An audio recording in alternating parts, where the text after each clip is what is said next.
हाँ बच्चों करें, आवाज आ रही है? Yes sir. Yes sir. Yes sir.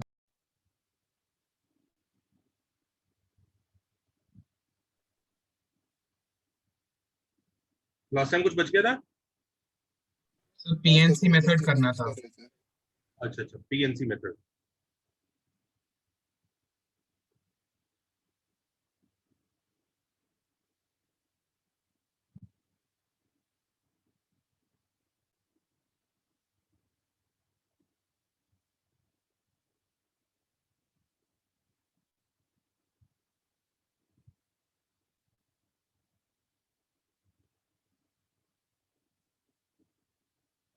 PNC method कुछ दिनों बाद करते हैं। देखो पीएनसी मेथड रिमेनिंग थोड़ा सा और कुछ चीजें सीख लेते हैं, क्योंकि पीएनसी मेथड ना उसकी ये है ना ट्राइनोमियल वगैरह के लिए, राइट? तो थोड़ा सा बाइनोमियल वगैरह पे थोड़ा सा और फोकस करते हैं, फिर ट्राइनोमियल की तरफ चलेंगे। थोड़ा सा टाइम और देते हैं। देखो PNC method to be continued है, वो एक दो लेक्चर और हो जाने दो, फिर पीएनसी मेथड पे आते हैं। ठीक है बच्चों? सर बाइनोमियल चैप्टर में है क्या? और हाँ है यार, बिल्कुल है। मतलब क्या है वो पूछ रहा हूँ। बाइनोमियल चैप्टर में और कौन से सब टॉपिक्स जैसा है आगे? तुझे कौन कौन से पता है? नहीं मैं ऐसे क्यूरियोसिटी से पूछ रहा हूँ क्या क्या आएगा ऐसे।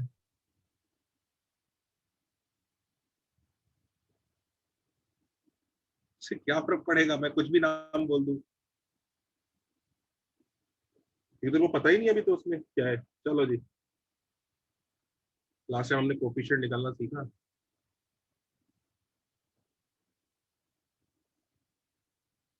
चलो पीएनसी अप्रोच खत्म ही कर देते हैं।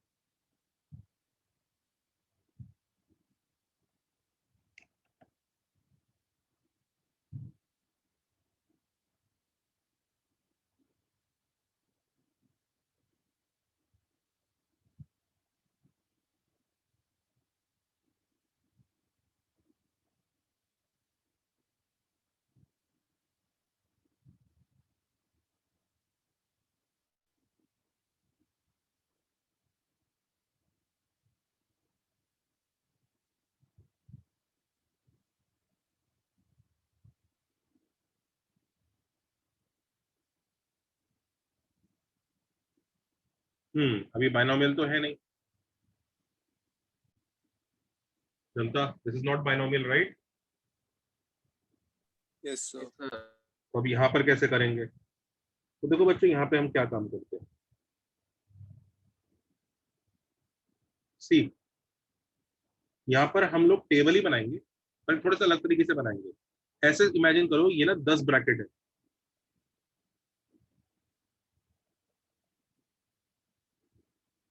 These are let's say 10 bracket. किसी बच्चे को कोई परेशानी? No sir. अच्छा, अब एक चीज देखो, जब ये ब्रैकेट्स आपस में मल्टीप्लाई करते हैं तो हर ब्रैकेट से x की एक पावर निकलेगी, हाँ या ना? हाँ और दूसरे ब्रैकेट से मल्टीप्लाई होगी, तो इधर से x की पावर 0 भी मिल सकती है, x की पावर 1 भी मिल सकती है, x की पावर 3 भी मिल सकती है। यही ऑप्शन है हर ब्रैकेट के पास, हाँ या ना? हाँ सर। अब वो मल्टीप्लाई हो के 10 ब्रैकेट में से कुछ कुछ मिल के ओवरऑल x की पावर क्या बनाना है? 7। 7। तो x की पावर 7 बनाने के केसेस हमारे सामने क्या क्या हो सकते हैं? ऐसा हो सकता है, एक ब्रैकेट से 3, एक और ब्रैकेट से 3, और एक ब्रैकेट से 1, और बाकी सब ब्रैकेट से 0 0 पावर निकलनी चालू हो जाए, हाँ या ना? हाँ सर। कितने जीरो आएंगे? 1 2 यस सर। 3 4 5। 7 0 है। दूसरा ये केस हो सकता है, एक ब्रैकेट से 3, एक ब्रैकेट से 1 1 1 1, और फिर 0 0। करेक्ट? हाँ सर। और एक ब्रैकेट, एक केस ऐसा हो सकता है। 7 1 और 3 0। और कोई केस है? और कोई केस? नहीं सर। यही केस है। अब देखो बच्चों, हम इसी के नंबर ऑफ वेज काउंट कर लेते हैं। मतलब 2 ब्रैकेट चाहिए जिनसे 3 चाहिए, राइट? हाँ तो सर। 10 C2 2 ब्रैकेट उठा लिए, उनमें से x क्यूब को ले लिया। पर ध्यान रखो, x क्यूब अकेला नहीं आता, उसके साथ एक 5 भी है, दिख रहा है? हाँ सर। तो उन दोनों से 5 स्क्वायर भी मिलेगा, राइट? भाई 5x cube into 5x cube मिलेगा ना? क्या लो? Yes Yes, sir. sir. Yes sir. कितने ब्रैकेट बच गए? 8 8 में से अब 8 ब्रैकेट चाहिए, 8 C1 8C1, जो x की पावर 1 देगा, पर वो अकेला तो आएगा नहीं। into 3 3 से मल्टीप्लाई होगा। ठीक। बच गए कितने ब्रैकेट? 7 7। तो 7 में से सातों के सातों उठा लिए, और वो x की पावर 0 देगा, पर x की पावर 0 अकेला तो आता नहीं है। ये फर्स्ट केस का कोफिशिएंट बनेगा। सेकंड केस का बनाते हैं। कितने ब्रैकेट चाहिए? एक 10 C1 कितने चाहिए? 4 एक साथ हाँ, उठाना होता है, नौ एक बचे। साथ, एक साथ उठाया करो, एक साथ। इन चारों के लिए एक साथ उठाया जाएगा। हाँ, 10C1 के साथ कुछ मल्टीप्लाई भी होना है अभी। 5 ही होगा। 5C5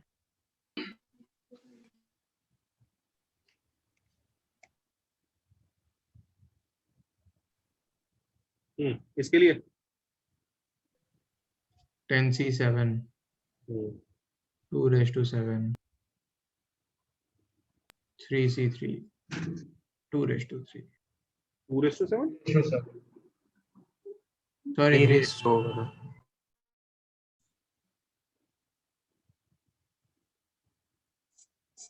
और 2 raised to 3 क्या करूं इन तीनों को? add न्यूमेरिकली ऐड नहीं करना है, प्लस प्लस प्लस करके छोड़ देना। मोस्ट प्रोबेबली आंसर उसी फॉर्मेट में होगा। सर मतलब फर्स्ट केस फॉर एग्जांपल हमने लिया तो वहाँ पे 3 3 1 था, तो मतलब 3 3 कोई भी 10 में से कोई भी 2 चूज करना है, इसलिए 10 C2 डाला, राइट? हाँ, correct.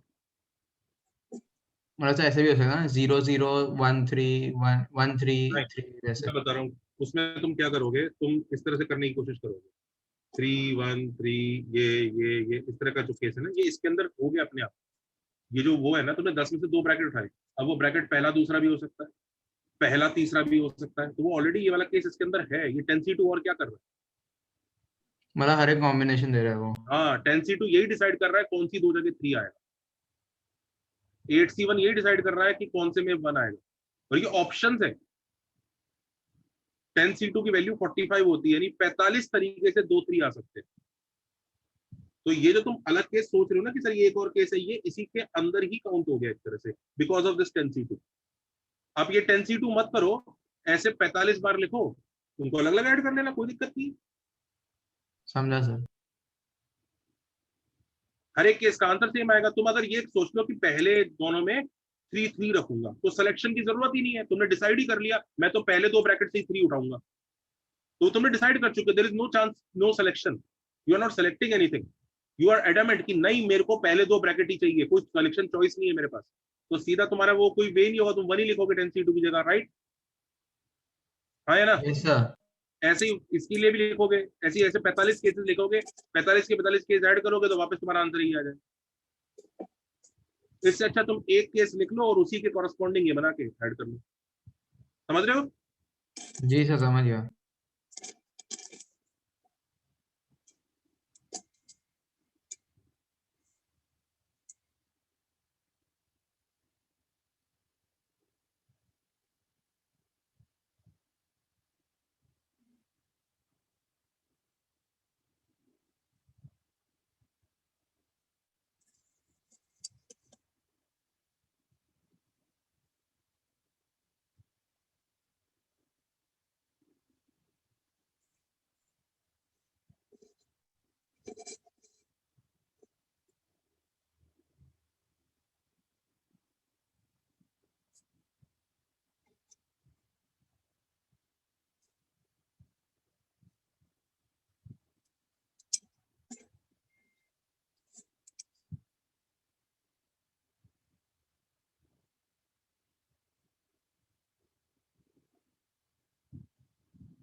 Done sir.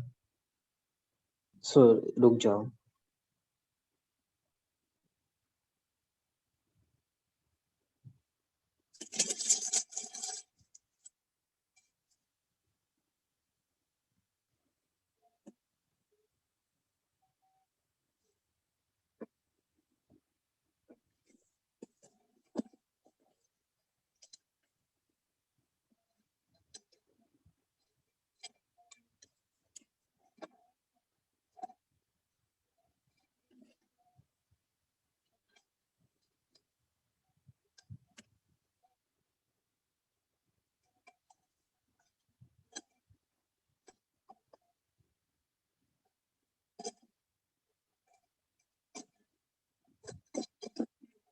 Done sir.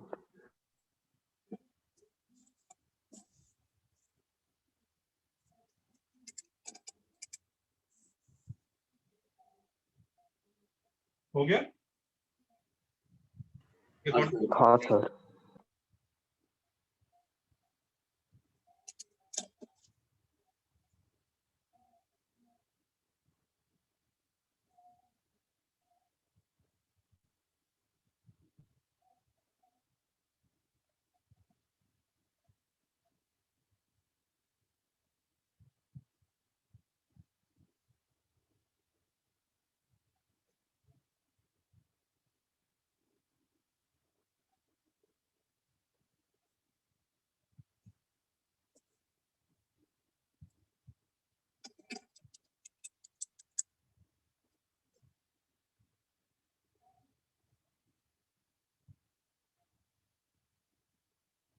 करो।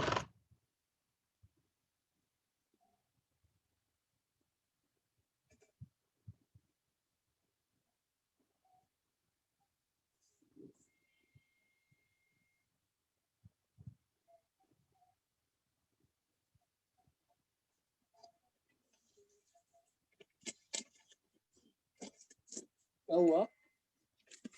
अरे रमेश को सैलरी देना था, मेरे पास पैसे नहीं थे, सुबह से मेरे पास है ना 2000 है अभी। नहीं वो तब्बू ने मेरे को पेटीएम में ईशान और 3000 ट्रांसफर कर ले। कितना माइक है? 2000 कुछ। अच्छा क्या बोला पापा ने? आईपैड का कर रहा है ना तो काम।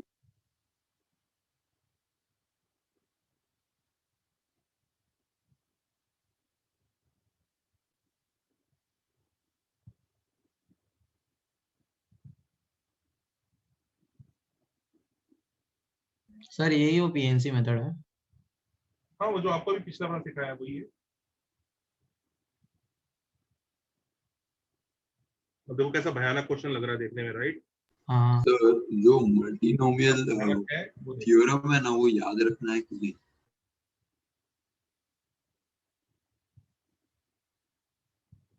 सर 12x⁵ को उड़ा सकते हैं। ठीक है,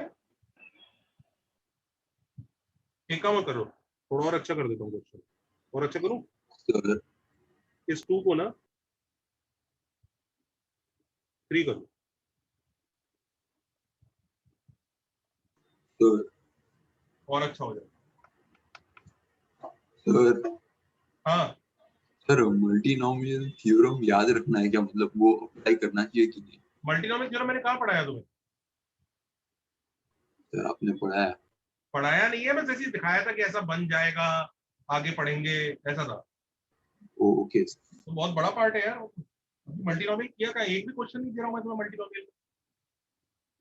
I am not giving you even a single question of multinomial till now. सब बाइनोमियल बेसिस वाले क्वेश्चंस है। वो तो उस दिन बस ऐसी एग्जांपल देके दिखा रहा था। ओके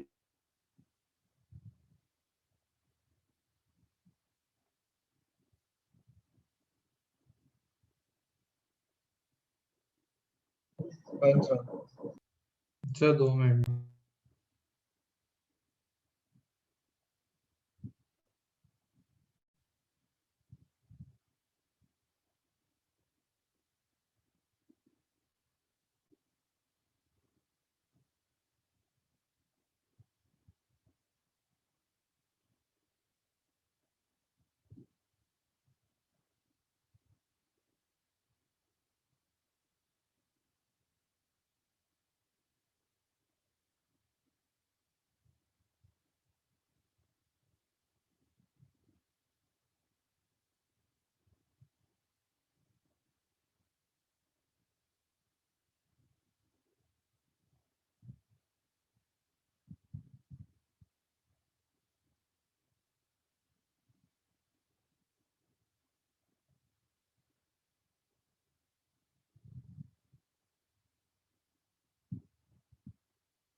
देखो, सबसे पहले तो सबसे बड़ी खूबसूरती इसमें क्या है?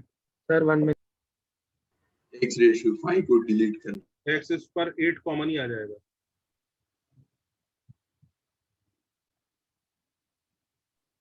इस वजह से अब ये क्वेश्चन हो जाएगा चेंज। सर 8 कॉमन कैसे लिया? एक्स कॉमन लोगे तो एक्स की पावर 8 बाहर आ जाएगा। ओ तो इसका मतलब क्वेश्चन हो गया चेंज। अब हमें इसमें से x की पावर 4 निकालना है। एक्स की पावर 4 चाहिए, राइट? Sir 1 + x² = 8। अब सुनो सुनो सुनो। हाँ 8। सर वो रेज टू 8 है ना? हाँ अब देखो, ये भी नॉनसेंस है। 12 एक्स की पावर 5। जब एक्स की पावर 4 चाहिए तो क्या कर लोगे उसको? दिख रहा है? याद आया? लास्ट लेक्चर में पढ़ाया था। हाँ sir. Yes sir, yes yes sir. ये है क्वेश्चन। अब एक्स की पावर 4 चाहिए।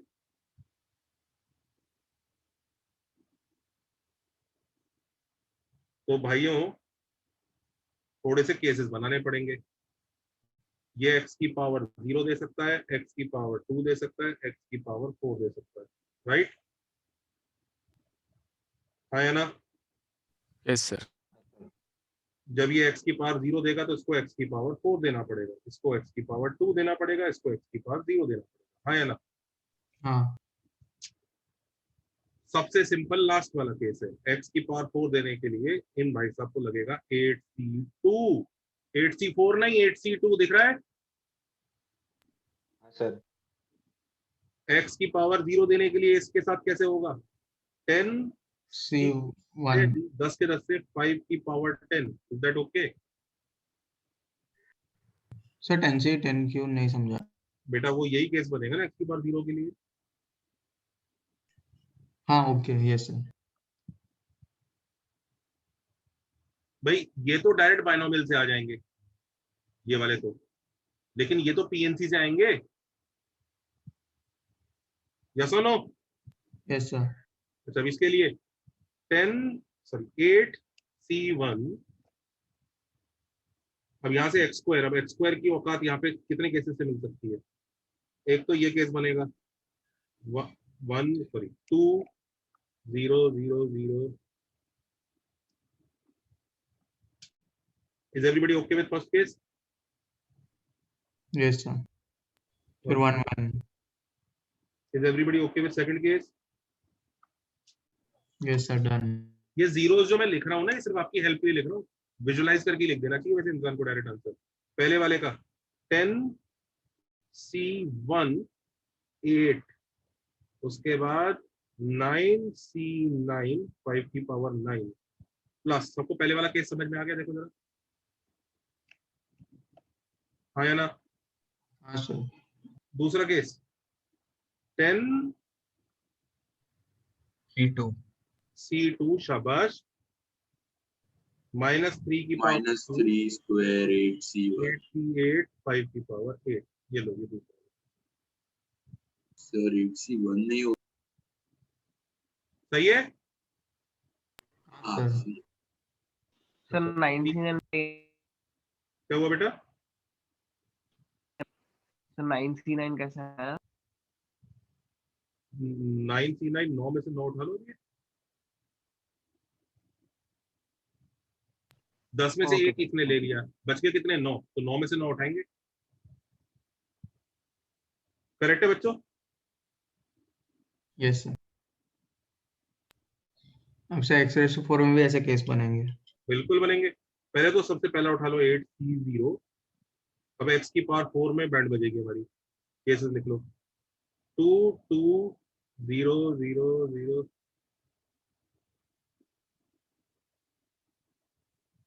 2 1 1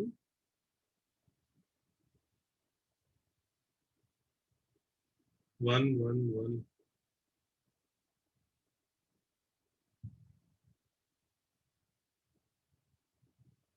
तो 3 केसेस आएंगे, तीनों केसेस लिख रहा हूँ। पहले वाला 10C2 8 स्क्वायर 8C8 8 में से 8 बचे हुए ब्रैकेट उठा लिए, ऐसे उठाते हैं हम लोग।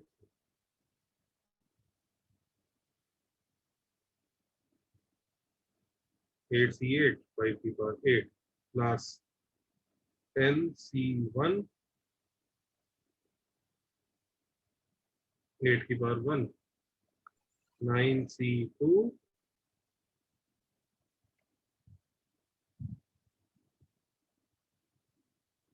9C2 -3 का स्क्वायर 7C7 5 की पावर 5 प्लस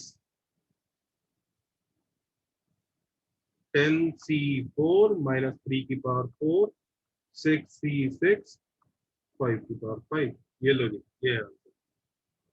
सर ये अगर किसी ने सॉल्व करने को बोला तो? नहीं नहीं, बिल्कुल भी सॉल्व नहीं करना होगा यार, आंसर कुछ इसी फॉर्म में दिया होगा। सर वो तो 5 की 5 5:6 होगा, राइट? हाँ ठीक है ठीक है। सर पिछले वाले होगा ना?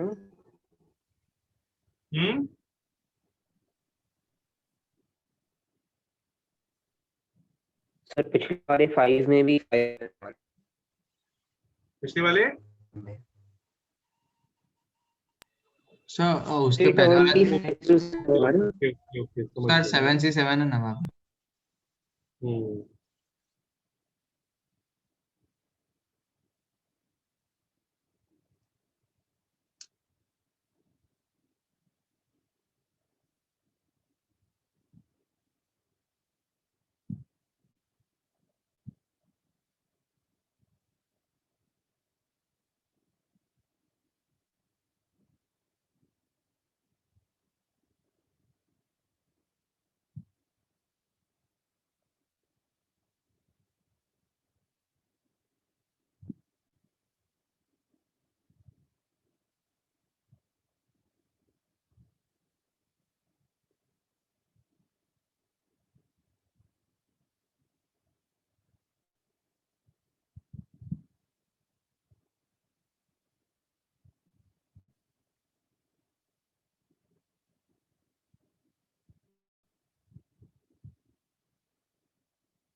नोटेड, चले आगे बच्चों।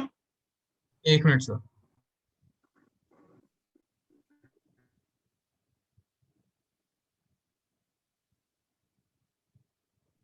हाँ sir. Sir, can you wait?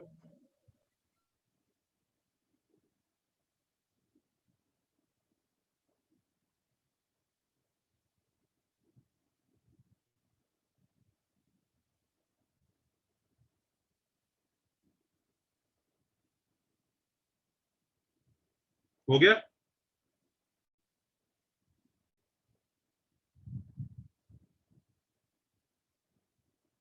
हाँ जी बच्चों। Yes, sir.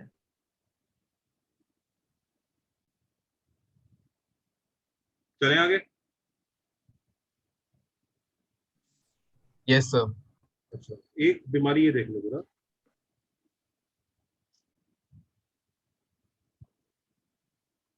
Middle term of a binomial. Middle term कैसे निकालते हैं? कर लो ये।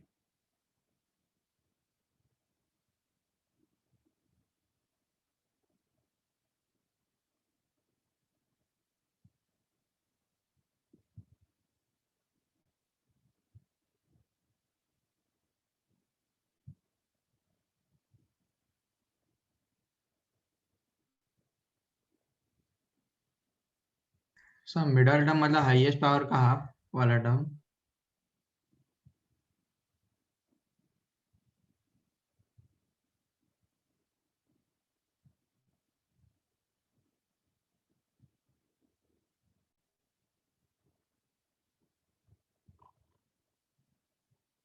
मिडिल टर्म मतलब बीच वाला।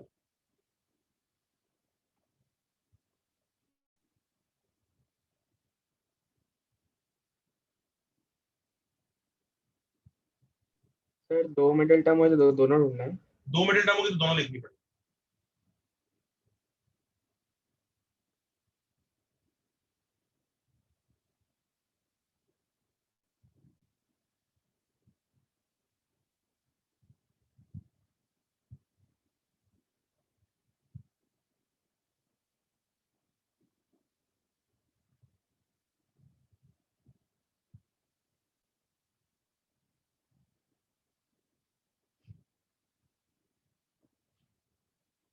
सर एक करके दिखाए ना।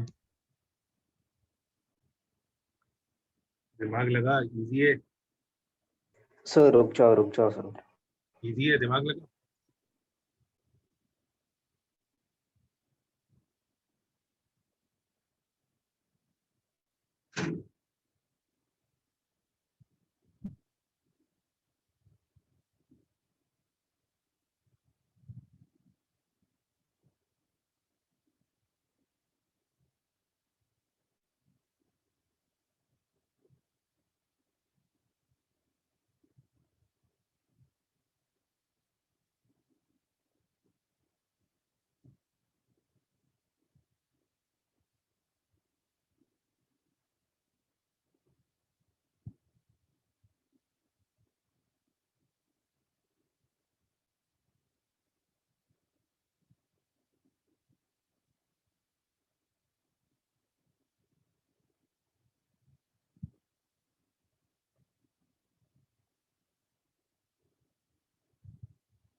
हो गया सर।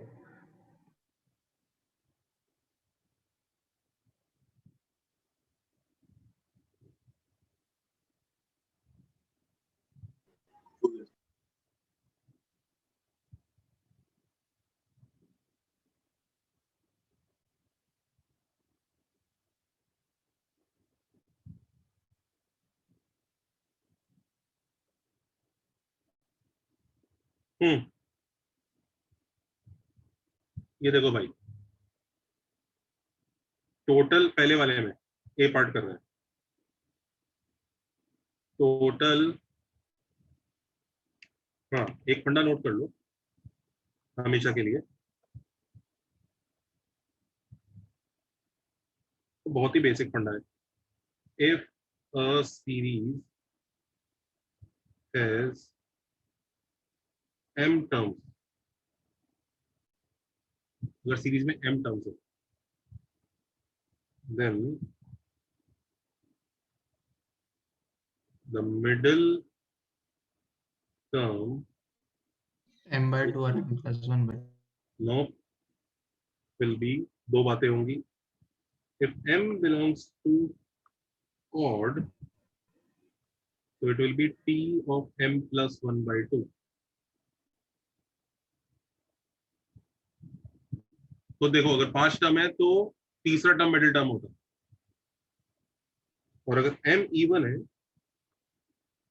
t/2 tm/2। हाँ, तो अगर मान लो 6 टर्म है तो तीसरा और चौथा दोनों मिडिल टर्म, दो होंगे m/2 और t m/2 प्लस m/2 दोनों मिडिल टर्म। + 1। ये फॉर्मूला नोट कर लो।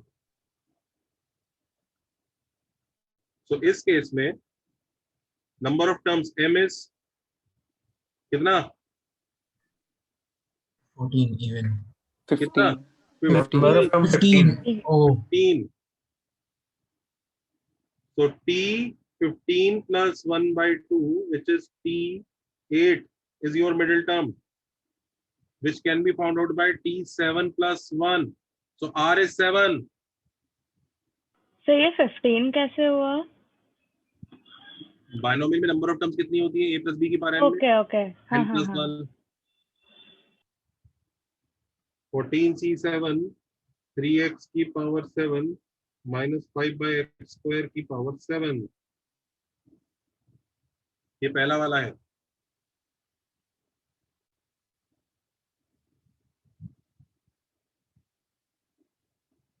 दूसरा वाला करिए, here m is 16, so t8 and t9 both are answers, basically t7 plus 1 या फिर t8 plus 1 both are answers। what, so 15c7 3x की पावर 8 minus 5/x square की पावर 7 और 15c8 3x की पावर 7 minus 5/x square की power 8। Is that okay? याद रहेगा? Yes sir. Yes, sir. ये फंडा एसएनएफ में भी याद रखना मिडिल टर्म के लिए। अगर किसी सीरीज के m टर्म्स है तो tm plus 1/2।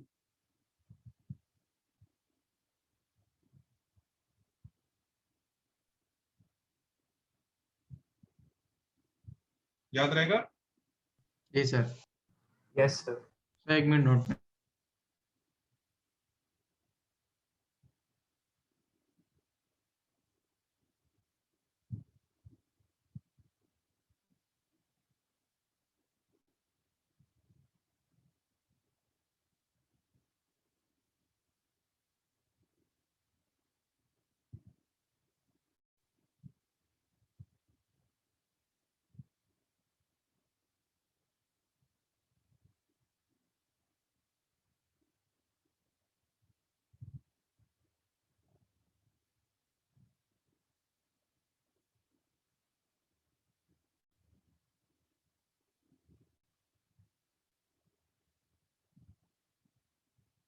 Is that okay?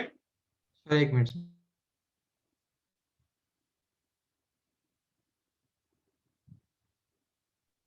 Yes sir.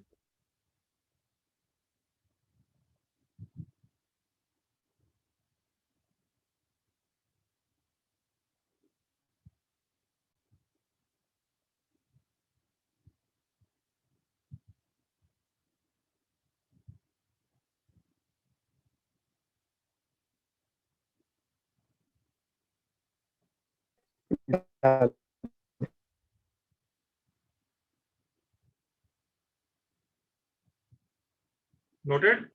Yes sir. 1 minute sir. Middle term सिर्फ बाइनोमियल के लिए पढ़ते हैं हम लोग, ट्राइनोमियल वगैरह के लिए मिडिल टर्म नहीं पढ़ना है। सर उसका भी बट एग्जिस्ट होता है ना? नहीं, क्योंकि उसका ना एक ऑर्डर डिफाइन नहीं है। बाइनोमियल का ऑर्डर डिफाइंड है कि पहले वाले की पावर घटेगी, दूसरे की बढ़ेगी। अब ट्राइनोमियल में 3 है, किसकी पावर बढ़ाओगे, किसकी पावर घटाओगे, क्या करोगे? या सर तो कुछ ऑर्डर डिफाइन किया जाए पहले, तो वो ऑर्डर अगर हम ट्राइनोमियल को बाइनोमियल के में तो मतलब टर्म्स एक साथ के अंदर। अबे क्वेश्चन करो ना पहले।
सर पहले में क्या फ्लिप करना है?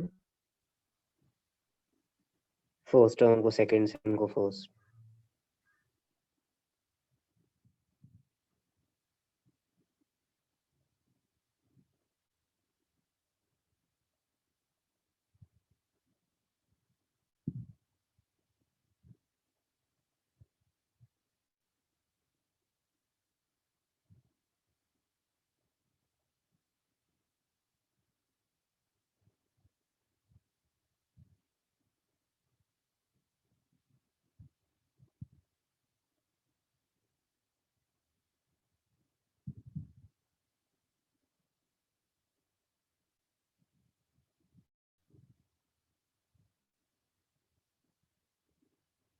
फर्स्ट वाला हो गया?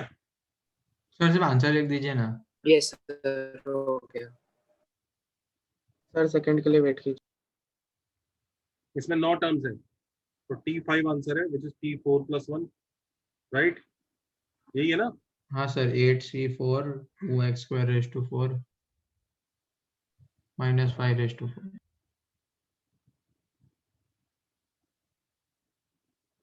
इसमें 10 T5 टर्म्स और है, T6. तो T5 और T6 which is T4 plus 1 और T5 plus 1. 9C. सर 9 होगा ना?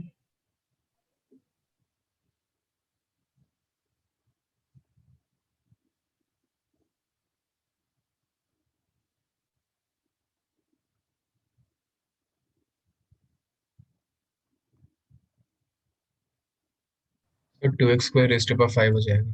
हाँ.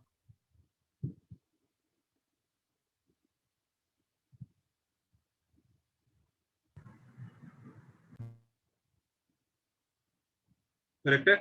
Yes sir. Sir second question के लिए टाइम दीजिए ना. टाइम दीजिए. सबको समझ में आ गया सर होगा? ऐसे क्वेश्चन सर ऐसे क्वेश्चंस में जिसमें मिडिल टर्म ढूंढना है उसमें जो हम जो बाइनोमियल का इक्वेशन है उसमें फर्स्ट टर्म ले सेकंड टर्म ले उस पर डिपेंड करेगा, तो वो कैसे डिसाइड करते हैं? मतलब जैसे पिछले वाले में x वाला टर्म सेकंड आया था, भाई वो हमारे हाथ में नहीं होता चेंज करना, जो दिया है वो देना होता है. You can't change it. You are not allowed to change these two. Swapping allowed नहीं है. Okay sir. आपका वॉइस एक तो क्रैक हो रहा है, पहला. दूसरी चीज, ये स्वैपिंग अलाउड नहीं है अगर टर्म के ऑर्डर से मतलब है. स्वैपिंग कर दी तो आपकी वैल्यू सेम आएगी पर सीरीज चेंज हो गई है. तो ध्यान से रखना, इस बार तो हमें मतलब है ना टर्म्स के ऑर्डर से, तो स्वैपिंग मत करो बिल्कुल भी.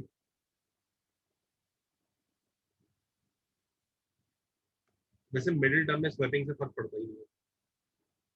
एनीवे,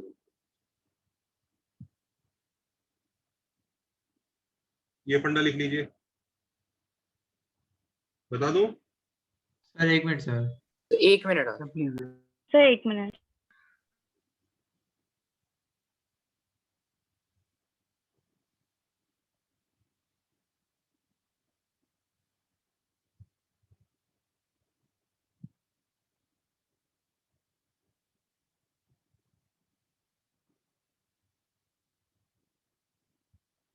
सर आंसर क्या है?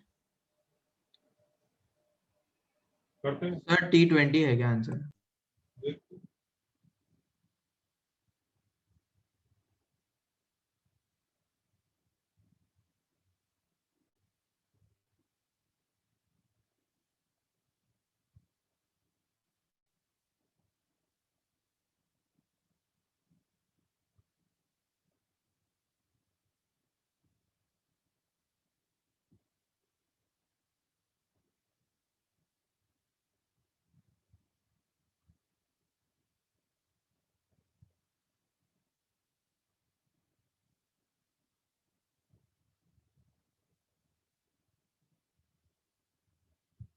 Done sir.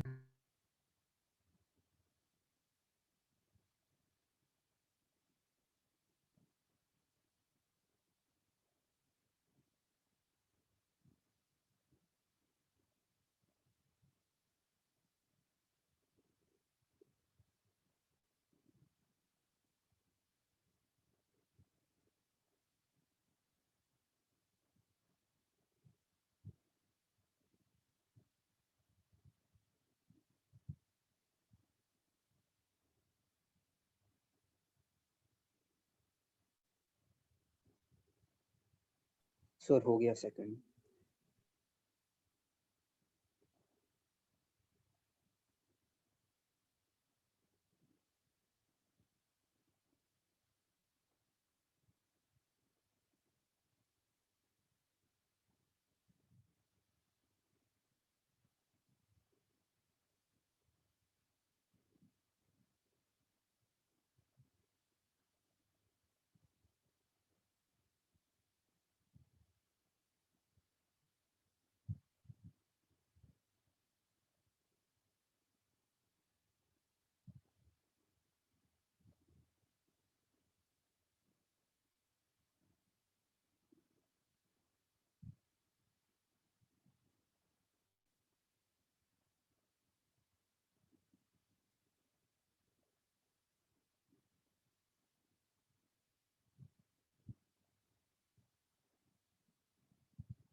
पढ़ना बता दूं?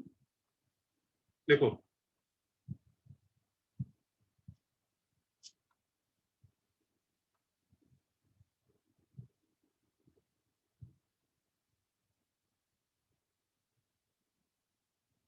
if we take a portion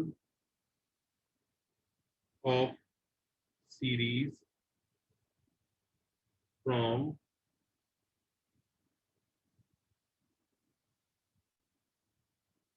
th to tk,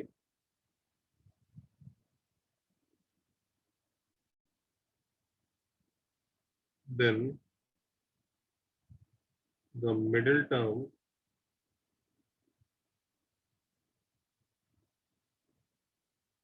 बच्चों मिडिल टर्म इस बात पर डिपेंड करती है, अगर k माइनस h प्लस 1 ये नंबर ऑफ टर्म्स होता है, राइट?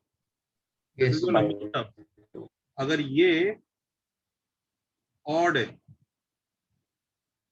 तो एक आंसर आएगा। सबको पता है ना, यही होता है नंबर ऑफ टर्म्स।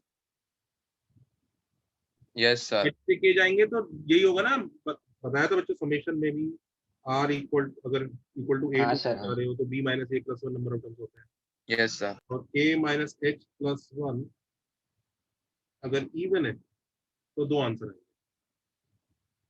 ये वाला आंसर होगा t of h plus k by 2, सीधा सीधा।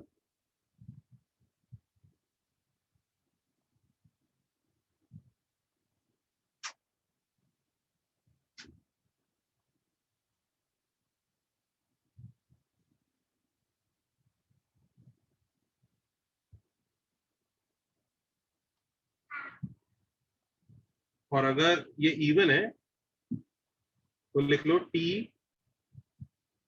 h प्लस k बाई 2 में हम माइनस 1 ये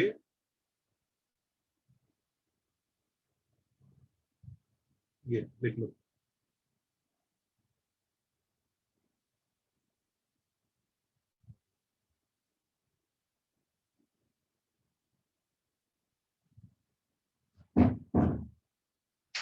सर बट ये तो दिख भी रहा था ना कि यही होगा। क्या क्या? ये तो दिख भी रहा था ना कि यही होगा। हाँ बिल्कुल, लेकिन एग्जाम में जब हमें धड़ाधड़ क्वेश्चन करने होते हैं, हम इतना इमेजिनेशन भी करेंगे तो हमारी एनर्जी जाएगी, तो सीधा ही याद रहना चाहिए। तो पिछले क्वेश्चन में आर कहाँ से कहाँ तक है? 17 से नहीं 14 to 53। 3। तो हम बात कर रहे हैं टी 15 से टी 54 तक की, राइट? Yes sir. तो 54 माइनस 15 प्लस 1 कितना हुआ?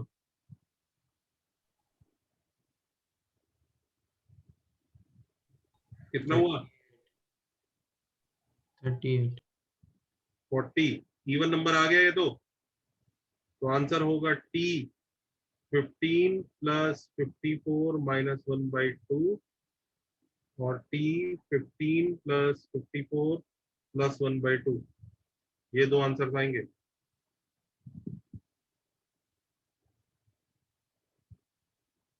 ये कितना होगा?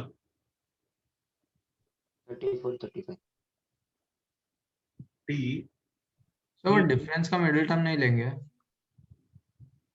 वो डिफरेंस का मिडिल टर्म क्या, तुम h से काउंट करना स्टार्ट करो तो उसमें h ऐड करना। समझा। टी कितना हुआ ये?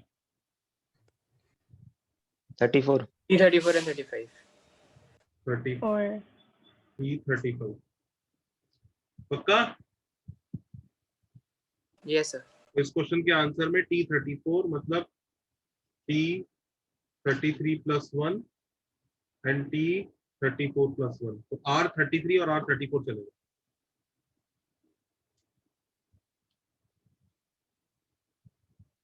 दो आर डलेंगे। Is that okay? हाँ सर। आई थिंक सब लोग मिडिल टर्म सीख गए। Yes sir. Yes sir.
Done sir.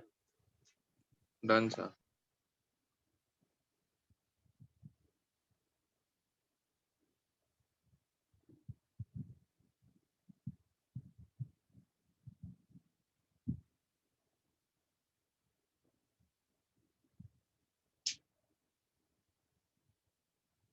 चले आगे। Is that okay? Sir. Middle term सीख गए सब लोग? Yes sir. Yes sir.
चले आगे जनता।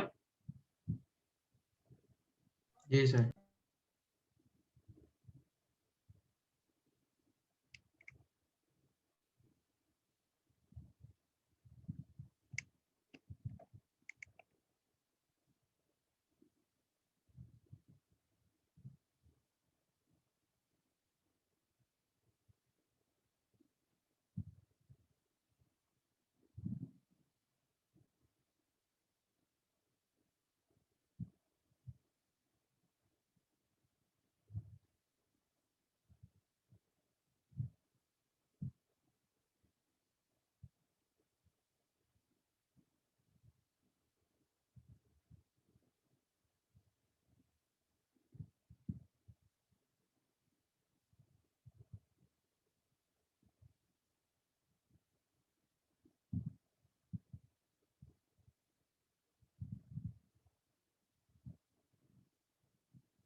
सर कैसे करेंगे? अच्छा ये कैसे करोगे?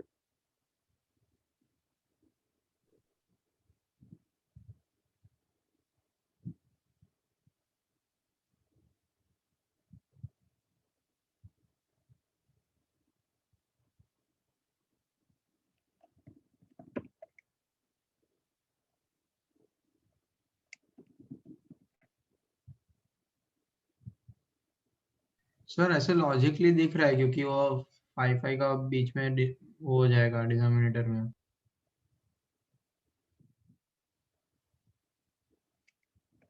में डिनोमिनेटर कॉम्प्रोमाइज करना पड़ेगा। ये कैसे करोगे दूसरा वाला? सर डिफरेंशिएट करके।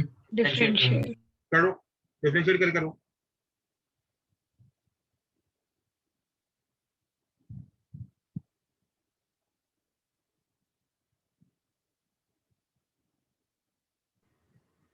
सर ये तो क्वाड्रेटिक ही है ना?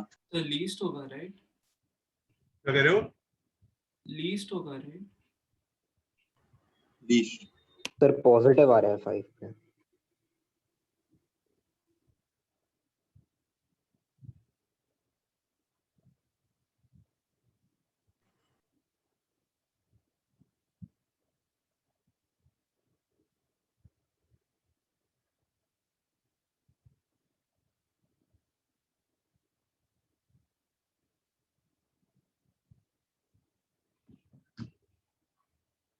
वैसे अज्यूम कर लेते हैं एफ ये ऐसे ही करते हो ना? हाँ सर। तो अब एफ डैश एक्स निकालते हो, डेरिवेटिव -10 + 2 है। इक्वल टू 0 कर देते हो तो x इक्वल टू 5 आ जाता है, राइट? हाँ सर। फिर आप डबल डेरिवेटिव निकाल लेते हो। यही कहानी होती है कि नहीं होती है? यही होता है सर। हाँ सर। फिर ये यहाँ वो ग्रेटेस्ट नहीं है, लीस्ट होएगा। भाई सर व्हाट? ठीक है, एक माइनस लगा देता हूँ।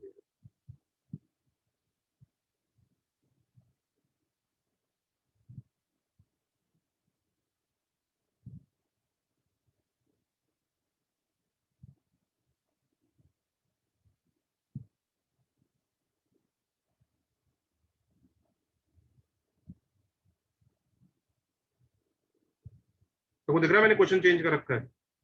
हाँ सर, डाउनलोड ओपनिंग किया। हाँ, अब सही हो गया ना?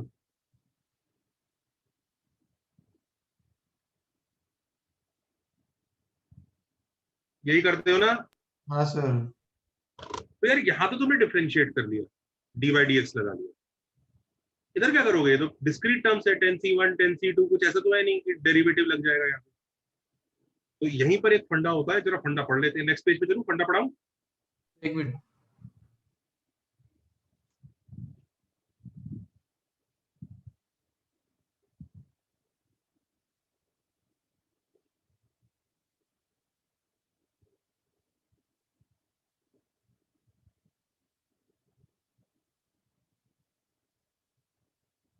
हाँ सर।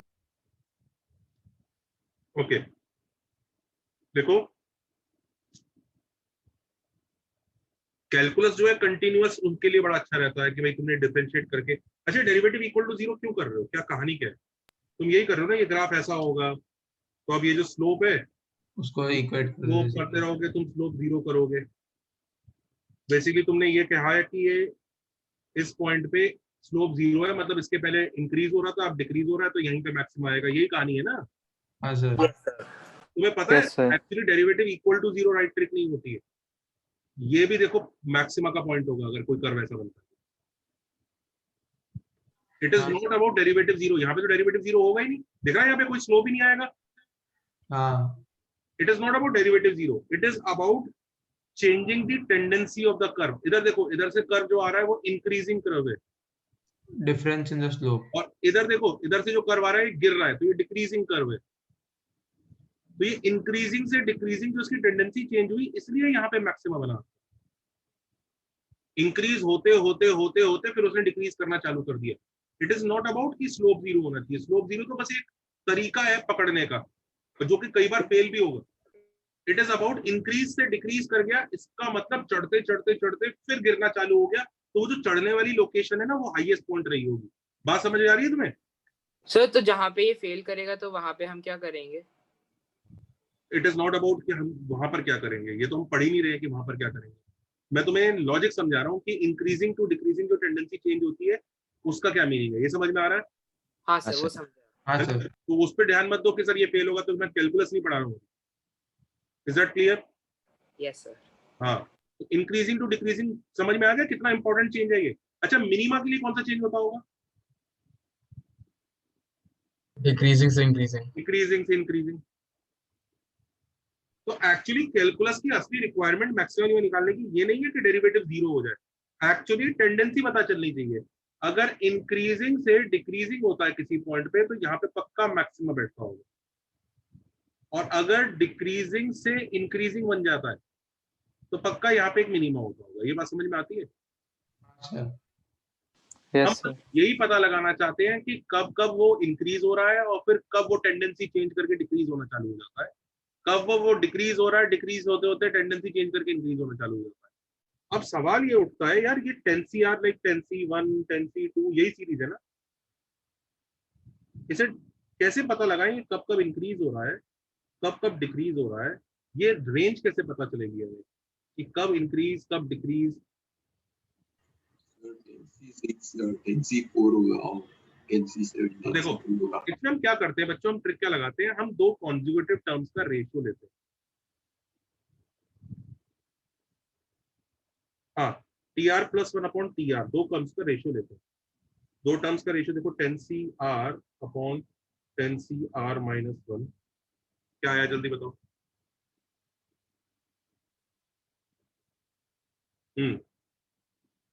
10-R+1/R यही होता है ना? Yes sir. Yes sir 11-R yes sir. तो ये दो टर्म्स का रेशियो है, हाँ या ना? दो कॉन्जुगेटिव टर्म्स का रेशियो है, यस और नो?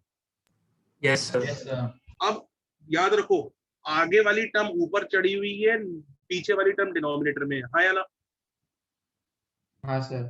अगर ये हाँ, रेशियो सर। 1 से बड़ा है तो टेंडेंसी इंक्रीजिंग है, हाँ या ना? हाँ अगर ये रेशियो 1 से छोटा है तो टेंडेंसी डिक्रीजिंग है, हाँ या ना? हाँ सर। तो मैं यही पता करूंगा कि भाई ये 1 से बड़ा कब है और 1 से छोटा कब है। और अगर ये रेशियो इक्वल टू 1 है तो टेंडेंसी पता है क्या? स्टेशनरी होने की है। वहां पे वो दो टर्म है वो आपस में इक्वल हो जाएंगी, मतलब इस तरह की कहानी होगी। इंक्रीजिंग मतलब हर टर्म ऐसे ऐसे चलती जाएगी, स्टेशनरी मतलब दो टर्म इक्वल हो गया, देख गया, और फिर गिरना चालू हो गया। दिख रहा है? सर क्या इज इक्वल टू 1 पे आएंगे मैक्सिमम मिनिमम? देखते हैं, कोई जरूरी नहीं हर बार इक्वल टू 1 ही आए। तो अब इधर देखो, तुम 11-R/R को तुमने ग्रेटर देन 1 किया, 11-R is greater than R, so R is less than 11/2, हाँ या ना? यस और नो? यस यस सर यहाँ तक कॉपी करो फिर बताते हैं, पहले कॉपी करो।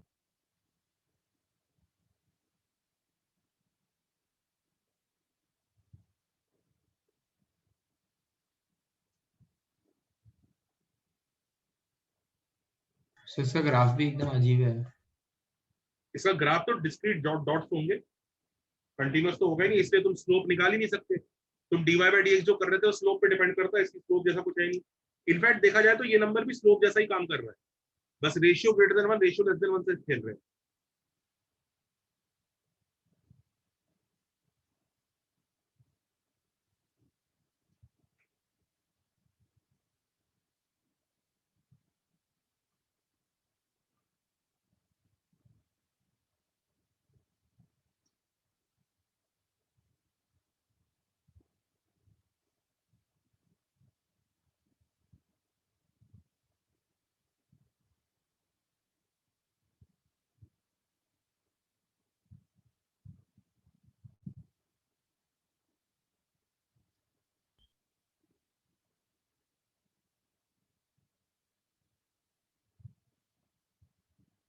ओके, तो आपको क्या पता चला मैं बताता हूँ। आपको ये पता चला R लेस देन 11/2 पे इंक्रीजिंग टेंडेंसी है, हाँ या ना? यस और नो? यस और नो? Yes sir.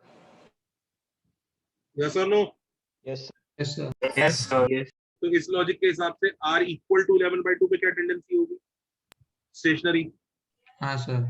और R ग्रेटर देन 11/2 पे क्या टेंडेंसी होगी? Yes decrease. सर। ठीक है, तो अब इधर देखो ये इस तरह की कहानी है। R इक्वल टू ये R एक्सिस है, ये इस तरह से इमेजिन करो, ये 0 है, ये R एक्सिस है, ये Y है। R इक्वल टू 0 पे कुछ आंसर आएगा, R इक्वल टू 1 पे बढ़ता जाएगा, 1 2 3 4 5 6 7 8 9 10, ऐसा ही है ना? अब देखो r इक्वल टू 0 से r इक्वल टू 1 बढ़ा, ये और बड़ा इंक्रीजिंग टेंडेंसी है, हाँ या ना? बताते रहना कब तक इंक्रीजिंग टेंडेंसी रहेगी। 3 पे भी इंक्रीजिंग, 4 पे भी इंक्रीजिंग दिख रहा है, 5 पे इंक्रीजिंग है कि नहीं है? है 6 पे डिक्रीजिंग डिक्रीजिंग, डिक्रीज हो जाए। डिक्रीजिंग, 7 पे, डिक्रीजिंग, 8 पे, डिक्रीज 9 डिक्रीज पे, 10 पे। क्या लगता है कौन सा वाला ग्रेटेस्ट हो गया? r इक्वल टू 5, 5, तो greatest term is sir R का तो इंटीजर कंपलसरी है ना? Greatest term is 5। 10c5। Copy करो इसको और डिटेल में और ढंग से और अच्छे से समझो। पर सबको लॉजिक समझ में आ रहा है किस तरह से हम ग्रेटर देन 1 लेस देन 1 से टेंडेंसीज पता लगाएंगे, हाँ या ना? Yes sir.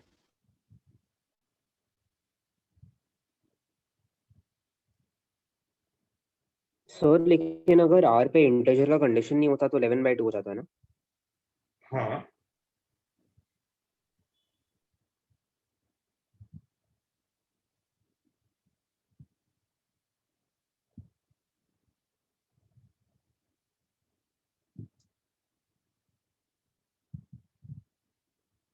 सर आप एक बार प्रीवियस पेज दिखा सकते हो? पहले लोग ये कॉपी कर लें। ओके ओके सर उसमें आपने ग्रेटर देन 1 क्यों लिया था वो कंडीशन में? तुम लेस देन 1 भी ले सकते हो, तुम्हें डिक्रीजिंग टेंडेंसी पता लगेगी। नहीं नहीं, मतलब वो less than greater than equal to वो 1 क्यों लिया अगर बस? न्यूमरेटर डिनोमिनेटर से बड़ा है। हाँ ओके, समझा सर।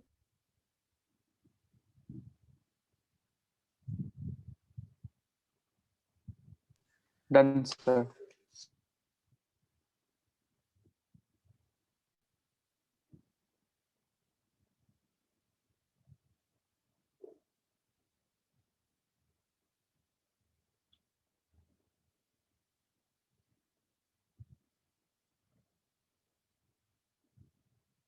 हाँ क्वेश्चन लिखो, मतलब एक फंडा लिख लो,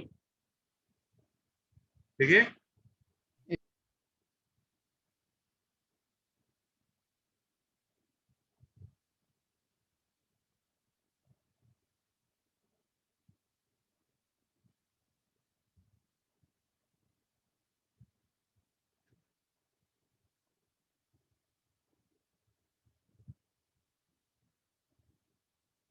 हाँ सर। हाँ लिखो, फंडा ये है,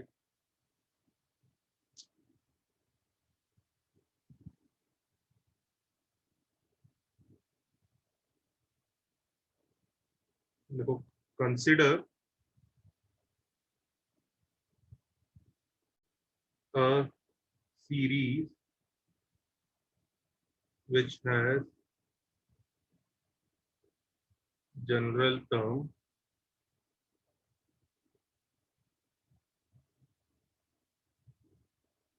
tr plus 1, tr नहीं बोल रहा हूँ, जनरल टर्म tr plus 1 बोल रहा हूँ, where r is equal to 0, 1, 2, 3 and so on। सबको देख रहा है जनरल टर्म tr plus 1 बोल रहा हूँ, बाइनोमियल के हिसाब से बोल, okay?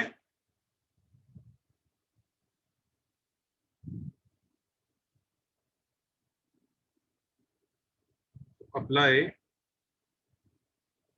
tr plus 1 upon tr। अच्छा, जो ग्रेटेस्ट टर्म और स्मॉलेस्ट टर्म अपन देख रहे हैं ना, ये मैग्नीट्यूड वाइज देख रहे हैं।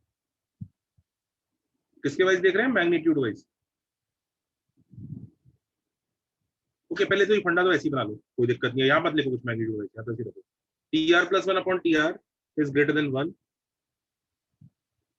find range of r।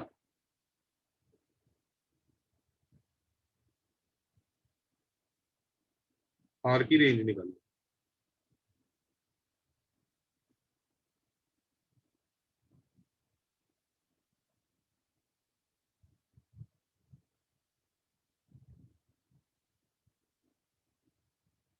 Sir magnitude wise इसलिए ना क्योंकि अगर दोनों बाद में नेगेटिव हो गए मैग्नीट्यूड तो वाइज कट हो अगर हम जाएगा। बात करें बाद में देखेंगे। Find the range of r।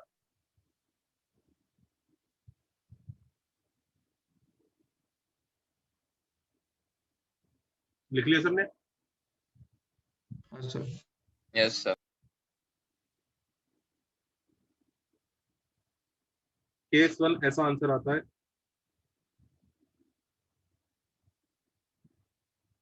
Are less than W, कोई W नाम का नंबर है, W जैसे प्रीवियस केस में 11/2 था, ऐसा आंसर आता है। Let's say we get R less than W, ऐसे लिखो, let's say we get R less than W। इसमें पहली चीज, W is not an integer, और दूसरा case W belongs to integer.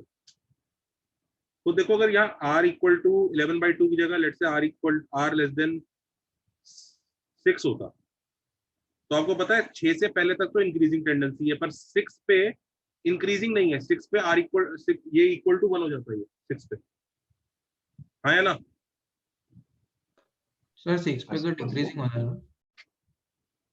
आपने ग्रेटर देन 1 चेक किया तो R लेस देन 6 आंसर आया, लेस देन 1 चेक करते तो R ग्रेटर देन 6 आंसर आता, तो इक्वल टू 6 पे इक्वल टू 1 आंसर आता ना। हाँ तो इसका मतलब इक्वल टू 6 पे स्टेशनरी हो जाएगा, तब दो टर्म्स इक्वल हो जाएंगी आपस में, देख रहा है? Yes sir. तो आपके दो कहानी होंगी, अगर W इंटीजर है, W इंटीजर नहीं है। अगर W इंटीजर नहीं है तो सीधा सीधा आंसर है क्या?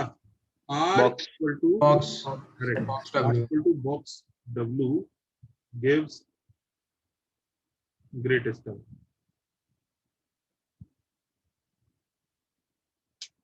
और इस केस में R इक्वल टू, मान लीजिए R इक्वल टू 6 हो जाता, या R इक्वल टू 5 हो जाता, तो R इक्वल टू 5 हो जाता, तो T5 और T6 दोनों इक्वल हो जाते। W और W-1। T5 और T6 दोनों इक्वल हो जाते। R इक्वल टू अगर 5 हो जाता तो T5 और T6 दोनों इक्वल हो जाते, या R इक्वल टू 6 हो जाता तो T6 और T7 दोनों इक्वल हो जाते। तो अगर वो इंटीजर है सर अभी कौन से दो होंगे, वो कैसे होगा? तो R equal to W minus 1 and, अरे वो तो यही है ना, तुम TR प्लस 1 अपॉन TR कर रहे हो। नहीं मैं पूछ रहा हूँ कि 5-6 होगा कि 6-7 होगा, ये कैसे तो चलेगा? बता रहा हूँ, सुन तो ले, इक्वल टू 1 करके तेरा R इक्वल टू 6 आंसर आया, तो T6 और T7 इक्वल हुए ना। हाँ सर समझा। समझ रहे हो? हाँ सर।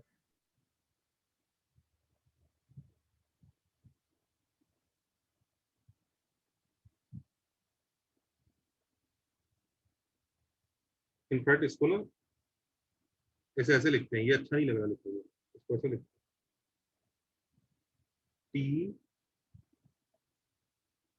टी की फॉर्म में लिखते हैं ना, सारे टी की फॉर्म भी बनाए, तो T box of W plus 1 gives greatest term. सही है ना ऊपर वाला? And T box of TW and TW plus 1 are equal and both greatest. greatest।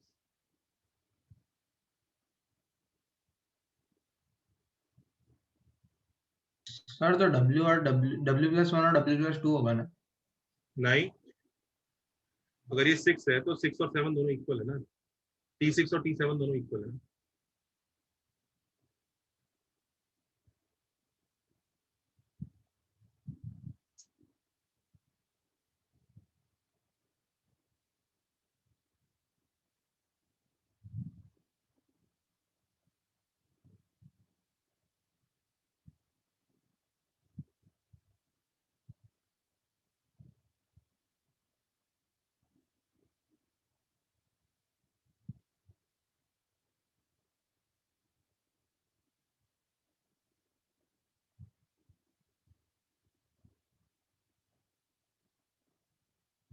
लिख लिया?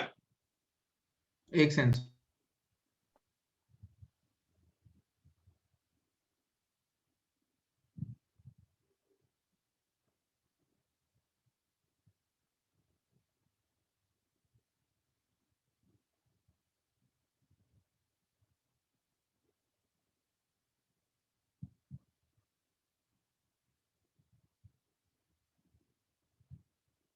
हाँ सर।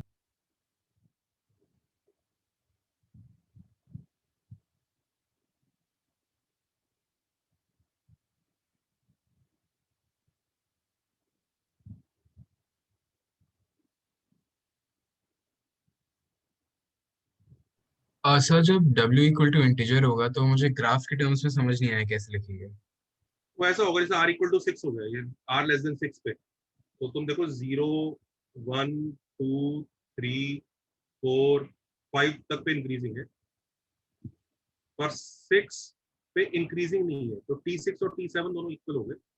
फिर वापस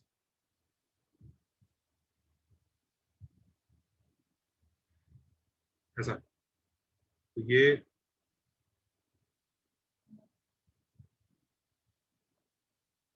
T6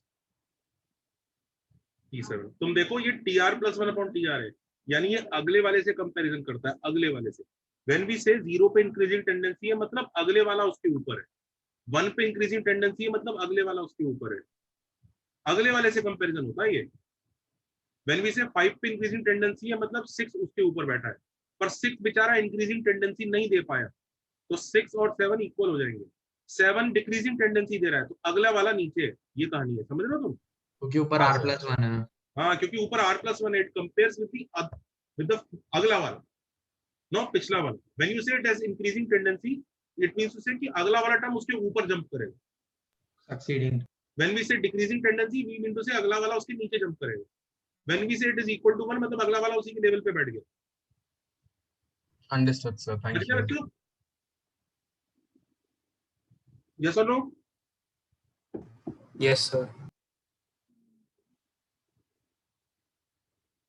कई लोग बोलते हैं सर अगर ऐसा आ गया r w, तो ये तो तुम्हें ऐसा होगा ना, इंक्रीज टू डिक्रीज, वो ऐसा हो जाएगा फिर डिक्रीज टू इंक्रीज। उस केस में वो ग्रेटेस्ट टर्म पूछेगा ही नहीं, फिर तो लीस्ट टर्म पूछेगा उस केस में। हाँ ग्रेटेस्ट भी पूछ सकता है ना, 0 होगा वाला। हाँ, फिर ग्रेटेस्ट फिर एंड पॉइंट्स वाले होंगे, उनको कंपेयर करना पड़ेगा दोनों में से कौन बाप है, क्योंकि उसमें हमें पता नहीं नेगेटिव है तो हो कौन नहीं ज्यादा सकता ऊपर है। हो सकता है। पर let me tell you, binomial में ऐसा होगा नहीं। पहले बाइनोमियल वाला पार्ट कर रहे हैं ना, उसमें देख लेते हैं।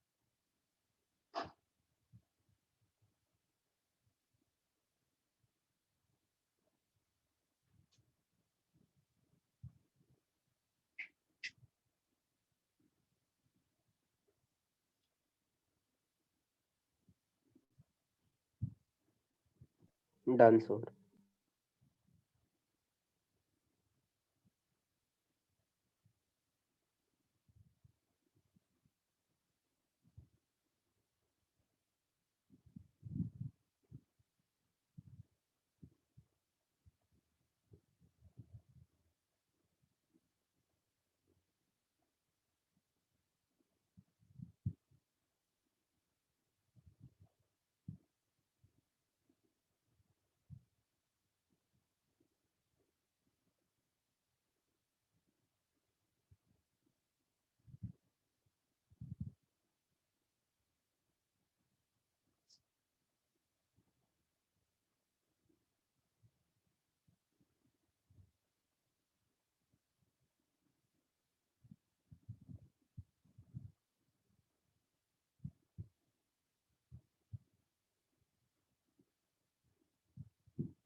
सर एनसीआर कभी नेगेटिव हो सकता है? नहीं, नंबर ऑफ वेज होता है यार, वो कैसे नेगेटिव हो जाएगा? नोट किया सबने? हाँ सर। ये करो।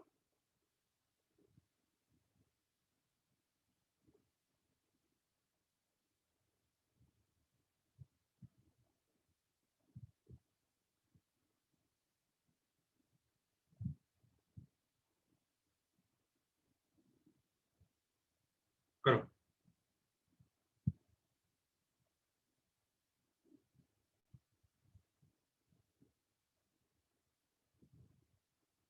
क्या होता है कोफिशिएंट इसका? NCR चल ओ हाँ 4/10 minus 4 और 3 अंकल जी लिखेंगे यहाँ पे। ये है इसका TR+1। इसके बारे में बात करनी है। एक्स का कोई रोल नहीं है, या एक्स हो, वाई हो, जेड हो, डजंट मैटर, कोफिशिएंट की बात हो रही है।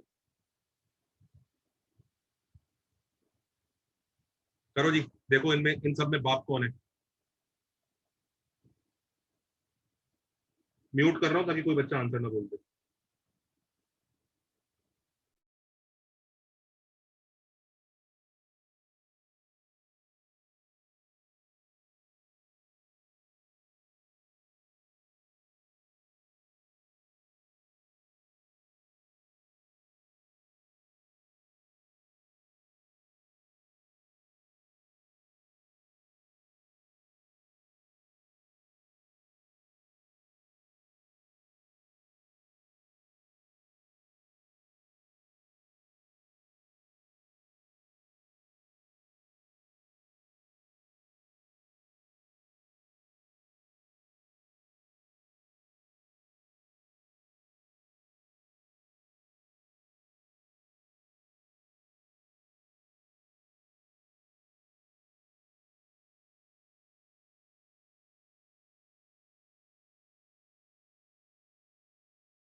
आ गया आंसर? हाँ सर। फर्स्ट वाला 2 minutes.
यही है ना?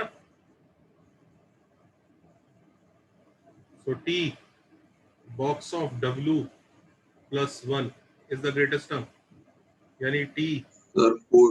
4+1 यानी 10C4 4⁻6 3⁻4।